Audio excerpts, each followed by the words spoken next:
Guys, there's rules to the game of life. There just is. Some of them are written down and some of them are not written down.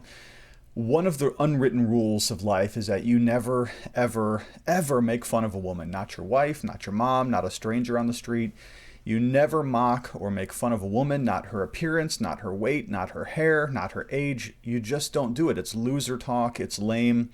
And I'm certainly not going to do that here in this particular video. So many people have, but I'm not going to do it. I'm going to take the high road here. In fact, let me throw this down for you. If I say anything in this video that comes across as mockery or making fun or teasing, then block and unfollow me right now, because that's not what I'm going to do in this particular video. That's too easy. That's low-hanging fruit. There's too many people online on Twitter with their anonymous accounts and their little fake emoji profiles, and they say all kinds of nasty things. But I put my name on my stuff and my face on my YouTube channel here, so I have to take accountability for the things that I say about people, whether they're famous people or unknown people. I just don't want to go there. However, there is a real spiritual lesson in what we saw at the Grammys just the other night. Now, again, I didn't watch the Grammys. I did a whole nother video on the satanic performance from that Sam guy. Still don't know his name. Still not interested.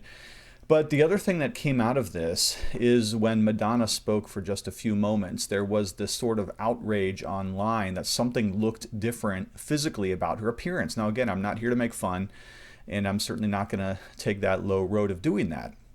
But something was different. And on an objective analysis, what we might say then is that there was too much Botox or plastic surgery. There's some kind of facial alteration that makes Madonna look like she is aging in a way other than that which would be natural. Okay, so celebrities do this all the time. Normal people do this all the time. They get Botox, they change things, they get rhinoplasties to alter their physical look. And I think what Madonna showed us the other night in her brief little talk, in which I totally disagreed with every single word. And by the way, I'm not a fan. I can't even think of more than 2 songs that I even know of Madonna. Like a Virgin and Vogue are probably the only 2 that I can know. So I'm not somebody who's tracked her career particularly carefully. But it seemed to me a lesson in this, the temporality of life. There is a brevity of human life that we had better come to grips with. In other words, the absolute obsession with not aging at all, staving off age, preventing age, doing everything we possibly can to prevent the reality that we're going to grow old and die one day, that our faces are going to turn more wrinkly than they are now, that our hair is going to diminish and not increase, except for in the places that we wish it wouldn't, like in our ears. Our hair is going to go gray, it's going to go thin, it's going to fall out. We're all going to struggle with balding issues of various kinds. Look, we're going to get old. And when Madonna spoke and that outrage just kind of exploded online, I thought to myself, oh my goodness, here is a woman who is desperately trying to cling on to this life.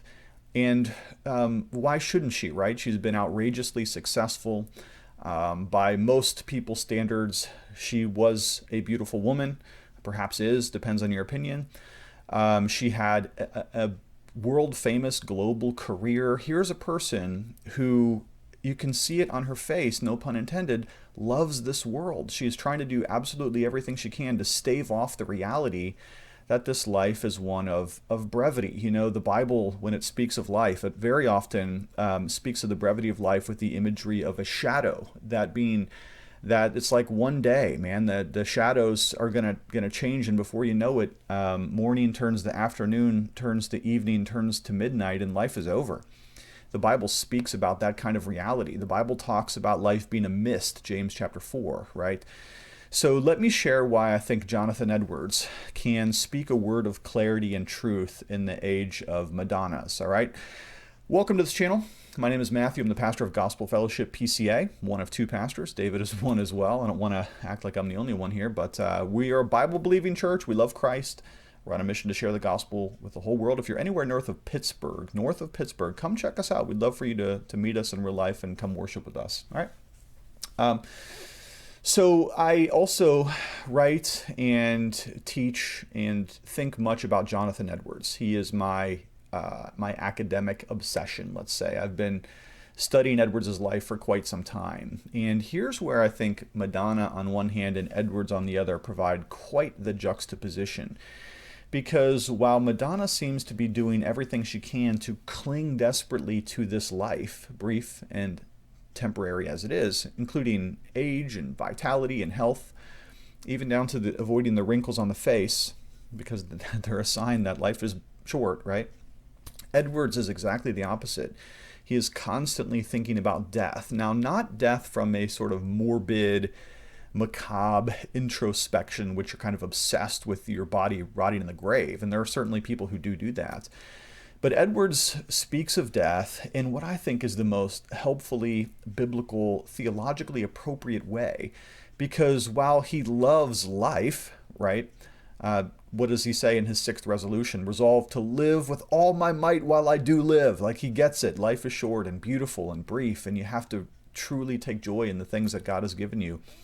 And yet also in many places in Edwards' writings, there's a real reckoning, like an honest reckoning with the fact that we are going to grow old and die. And so I wanted to just mention a couple of sources if you're thinking about this inevitability of, the temporal, brief nature of our lives. Edwards might be a good place to look.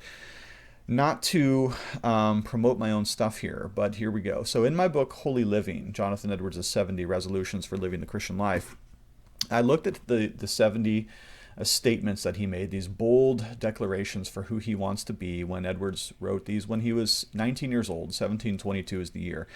And I categorized them into three types. I talked about his ethical content. I talked about what was the other one? Existential, being the purpose of his life. And then finally his eschatological resolutions, which are those in which he reckons with his own mortality and prepares himself to die, even at age 19.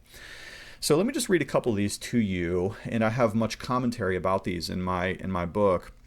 But he says this, and there's so many of these, there's a bunch of them. He says, for instance, resolve never to do anything which I should be afraid to do if it were the last hour of my life. So he constantly wants to live as though this day might be the last. Number 17, resolved that I will live so as I shall wish I had done when I come to die. Okay, so there's an acknowledgement that death is our certain reality, but he also wants to be the person that he would want to be then, at that moment when you're dying on the deathbed. Here's another one. He says, resolved never to do anything which I should be afraid to do if I expected it would not be an hour before I hear the last trump. In other words, the return of Christ. Okay. Here's another one, 52. I frequently hear people in old age say how they would live if they were to live their lives over again. Resolved that I will live just so as I can think I shall wish I had done, supposing I live to old age. A little bit of an awkward language there, but that's the way he wrote it at age 19. Again, this idea that when people grow old, they often look back on their life with much regret. And Edward says, I do not want to do that. The last thing I would want is to grow old and then regret the way that I've lived my life. So there's a whole bunch of others in this section here. Again, Holy Living, Jonathan Edwards, 70 Resolutions. But that's not the only place where Edwards speaks about death. In fact, I've been combing through Edwards' works very carefully for an upcoming project. I can't say much about it right now, but I'm doing a lot of Edwardsian study for a big project. And I'm looking through his personal writings in volume 16 of the works of Jonathan Edwards. So, as you know, there's 26 volumes on the Yale site, 26 printed volumes of his official works. Volume 16 is one that I've done a lot of research in because that's his personal writings. The diary's there, resolutions are there, apostrophe to Sarah Pierpont is in there. His personal narrative is there. Also his letters. In fact, most of the book is his letters. So I've been reading through the letters a bit at a time, and I came across two that are very interesting. And many of the letters are quite interesting because they give us a window into his life. There's at least two times, probably more, where he's writing letters to his own children. And it's on the occasions that his children have gone off to other places to visit. So apparently there is this custom in his time wherein young people, especially in their teens, they would go off and they would visit far away. Uncles or aunts or grandparents or older brothers and sisters, what have you. And so on a couple of occasions, Edwards is writing these letters to his kids who are away, and they spend the whole summer there, or perhaps the fall or something like that. Probably, whatever time they have off from their studies. And I remarked how both times in these letters, one to Mary and the other to Timothy, he gets right to the point about death.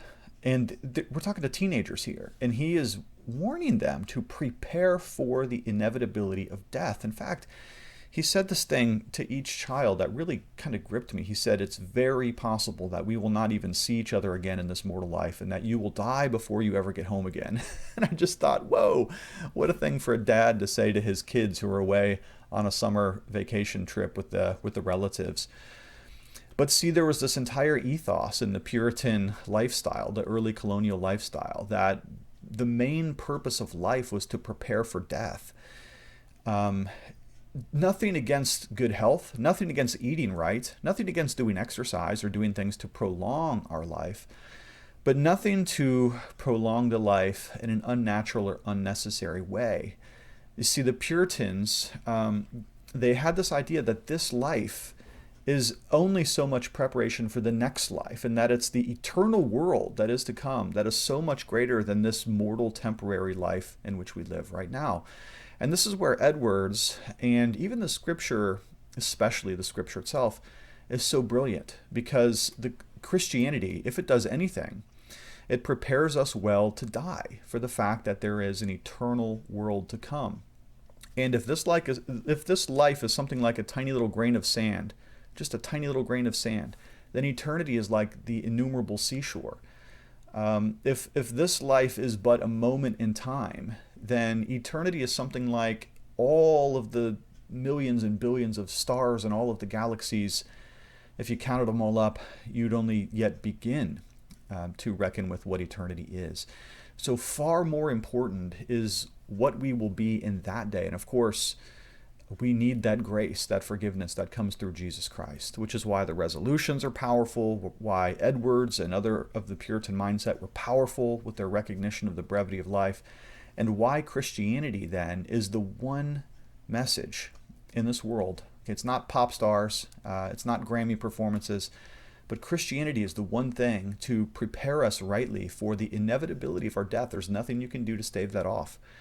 And to prepare the heart for eternity. If you're not right with the Lord, Edwards and I would say, you need to come to Christ. You need to come to Christ, because that is the only way to prepare yourself for that final day when you take your final breath. And therefore, this is the point. This is the main point of life. All right, well, thanks for checking in with me for a few minutes today. Just a short video, but I did want to comment on brevity and eternity. With these things in mind, thanks for checking in. I do love you lots. We'll talk to you later.